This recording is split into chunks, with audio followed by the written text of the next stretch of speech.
خیبر پختونخوا کے بعد اب آپ کو لیے چلتے ہیں 5 دریاؤں کی سرزمین یعنی پنجاب کی جانب۔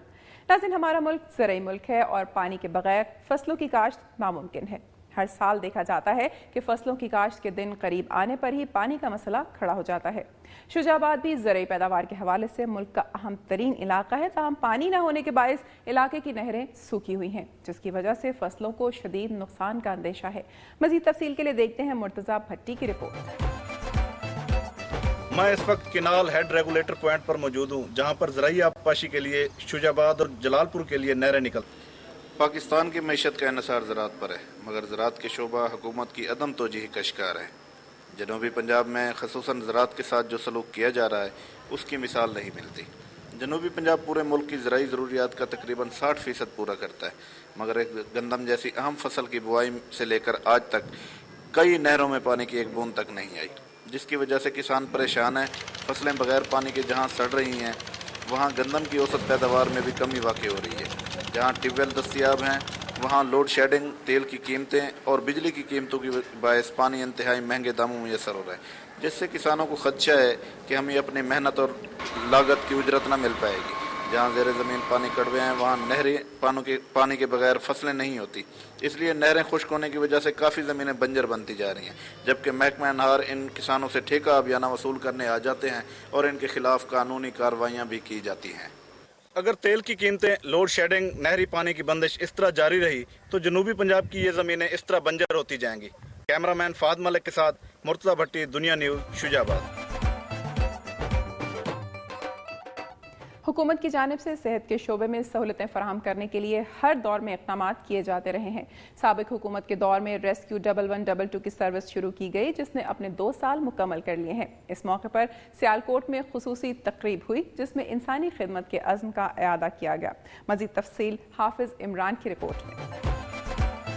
میں ہوں سیالکوٹ سے حافظ عمران اور اس وقت میں موجود ہوں انوار کلب میں، جہاں پر 1122 کے 2 سال مکمل ہونے پر خصوصی تقریب کا اہتمام کیا گیا۔ تقریب سے ڈی جی ریسکیو 1122 ڈاکٹر رضوان نصیر نے خطاب کرتے ہوئے کہا کہ ہمیں مختلف سہاروں کی بجائے اپنے پاؤں پر خود کھڑا ہونے کی ضرورت ہے۔ اگر ہم اس پر عمل پیرا ہوں گے تو خدا ہماری مدد کرے گا۔ ڈاکٹر رضوان نصیر نے کہا کہ آندھی ہو یا طوفان، ہم اپنے لوگوں کو ایک ایسا جوان دینا چاہتے ہیں جو ان کی پریشانیوں کو اپنی پریشانی سمجھ کر مدد کے لیے پہنچ جائے۔ انہوں نے کہا کہ دوسرے صوبے چاہیں تو ہم وہاں بھی کام کر سکتے ہیں۔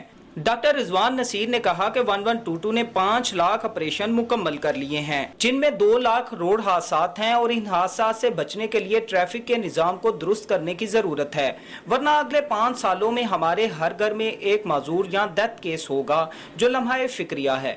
تقریب سے خطاب کرتے ہوئے ڈسٹرکٹ ایمرجنسی افیسر 1122 سید کمال عابد نے کہا کہ جذبہ خدمت اور حب الوطنی سے سرشار اہلکاروں نے مذاہب سے بالا تر ہو کر کام کیا اور مصیبت زدہ شخص کی ایک کال پر لبیک کہتے ہوئے ان تک پہنچے اور ان کی مدد کی۔ انہوں نے کہا کہ 1122 کو دوسرے سال میں 15,885 کالیں موصول ہوئیں اور ان میں سے 17,400 لوگوں کی مدد کی، جن میں سے 8,608 روڈ حادثات، 483 کرمنل کیسز سمیت 916 فائر کیس شامل ہیں۔ انہوں نے کہا کہ اب لوگ ہر طرح کی مصیبت میں 1122 پر کال کرتے ہیں اور ہمارے جوان بڑی سے بڑی آگ اور حادثات میں پیشہ ورانہ قابلیت رکھتے ہوئے قابو پا کر لوگوں کو بڑے سانحات سے بچاتے ہیں۔ اس موقع پر ڈاکٹر رضوان نصیر نے ریسکیو 1122 کا حصہ بننے والے ریسکیو وارڈن سے شہریوں کی جان و مال کی حفاظت کا حلف لیا، جبکہ بہتر کارکردگی کے اہلکاروں اور وارڈن میں کیش انعامات اور ٹرافیاں تقسیم کی۔ جذبہ خدمت سے سرشار 1122 کے جوانوں کا کہنا ہے ملک و قوم کی حفاظت کی خاطر وہ کسی بھی قربانی سے دریغ نہیں کریں گے۔ کیمرہ مین سید اقبال کے ساتھ حافظ عمران، دنیا نیوز، سیالکوٹ۔ میں اس وقت پتوکی میں موجود ہوں۔ پنجاب گروپ آف کالجز کے زیر اہتمام الائڈ اسکول کی رنگا رنگ تقریبات پتوکی میں ہوئی۔ تقریب کے مہمان خصوصی پنجاب گروپ آف کالجز کے چیئرمین نے افتتاح کرتے ہوئے کہا کہ اللہ پاک کا احسان ہے کہ آج پنجاب گروپ آف کالجز کے زیر اہتمام سینکڑوں کی تعداد میں اسکول اور کالج پاکستانی قوم کے نونہالوں کو زیور تعلیم سے آراستہ کرنے میں مصروف ہیں، اور یہی وجہ ہے کہ ان اداروں کے فارغ التحصیل طلباء و طالبات ملک کا نام دنیا بھر میں روشن کر رہے ہیں۔ اس دوران انہوں نے پتوکی کے شہریوں کو مبارکباد دیتے ہوئے کہا کہ انشاءاللہ پتوکی جیسے شہر میں الائٹ اسکول کا قیام یہاں کے شہریوں کے لیے نہ صرف خوش قسمتی ثابت ہوگی بلکہ یہاں سے تعلیم حاصل کرنے والے بچے بھی دیگر شہروں کی طرح ملک کی ترقی میں اہم کردار ادا کر سکتے ہیں۔ افتتاحی تقریب سے رکن پنجاب اسمبلی چودھری امجد خان میو نے خطاب کرتے ہوئے کہا کہ اہلیان پتوکی الائٹ اسکول کا تحفہ دینے پر انتہائی مشکور ہیں۔ انہوں نے کہا کہ اس سے قبل پتوکی شہر میں کالجز نہ ہونے کے برابر تھے۔ آج ان کی کوششوں کی وجہ سے پتوکی میں طلباء و طالبات کے لیے ایم اے کی کلاسز شروع کر دی گئی ہیں، جس کی وجہ سے یہاں کے شہریوں کے درینہ مطالبات انہوں نے پورے کروا دیے ہیں۔ اس دوران جمعیت علماء پاکستان کے صدر حضرت مولانا ابو الخیر زبیر احمد الوری نے خطاب کرتے ہوئے کہا کہ جہاں یہ اسکول دنیاوی طور پر بہترین خدمات سر انجام دے رہے ہیں، وہاں آج اس امر کی ضرورت ہے کہ دنیاوی تعلیم کے ساتھ ساتھ دینی تعلیم پر بھی خصوصی توجہ دی جائے تاکہ جدید تعلیم سے آراستہ یہ نوجوان نسل اپنے مذہب اسلام سے بھی روشناس ہو سکے۔ محمد اسلم خان میو، دنیا نیوز، قصور۔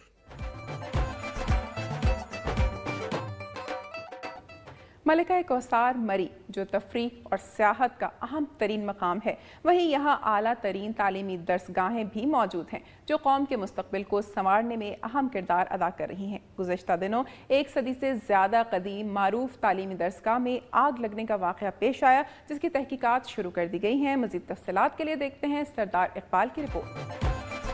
مری سے میں ہوں سردار اقبال۔ گزشتہ دنوں سینٹ ڈینیز گرلز ہائی اسکول جل کر خاکستر ہو گیا۔ پوائنٹ پر واقع برطانوی دور حکومت میں جب گورنر نے مری کا رخ کیا تو اس پرفضا مقام پر سب سے پہلے اپنی عبادتگاہیں اور بچوں کے لیے تعلیمی درسگاہیں قائم کی۔ اس طرح 1882 میں 230 کنال سرسبز رقبہ کو اپنی تعمیر میں لے کر یہاں چرچ اور مشنری سینٹ ڈینیز ہائی اسکول تعمیر کر دیا۔ قیام پاکستان کے بعد اس اسکول میں ملک بھر کی نامور شخصیات کی بچیاں بھی زیر تعلیم رہی ہیں۔ یہ قدیم عمارت جس کی تعمیر کے دوران لکڑی کا استعمال کیا گیا تھا، یہ اسکول پینٹ کمروں، ہاسٹل اور اسٹاف رہائشگاہوں پر مشتمل تھا۔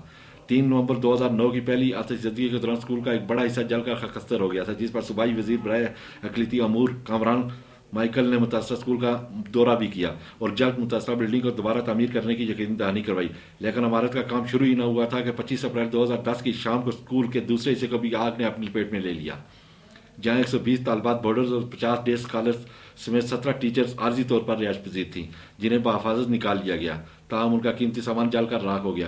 ریسکو 1122 کے مطابق آج زدگی کے دونوں واقعات کی اطلاع تاخیر سے دی گئی۔ اطلاع ملتی ہماری گاڑیاں فوری طور پر موقع پر پہنچ گئیں، لیکن خوفناک آگ پر قابو پانے میں مشکلات کا سامنا کرنا پڑا۔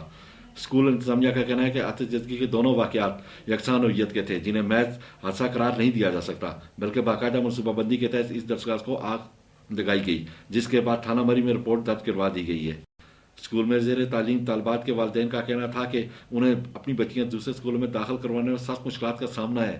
اگر اسکول انتظامیہ بچیوں کا ہاسٹل، اساتذہ کی رہائشی گاہیں ہنگامی بنیادوں پر تعمیر کروا لیں تو بچیوں کا تعلیمی سال ضائع ہونے سے بچ سکتا ہے۔ ملک کی قدیم اور اعلیٰ تعلیمی درسگاہ سینٹ ڈینیز اسکول مری گزشتہ دنوں جل کر خاکستر ہو گیا۔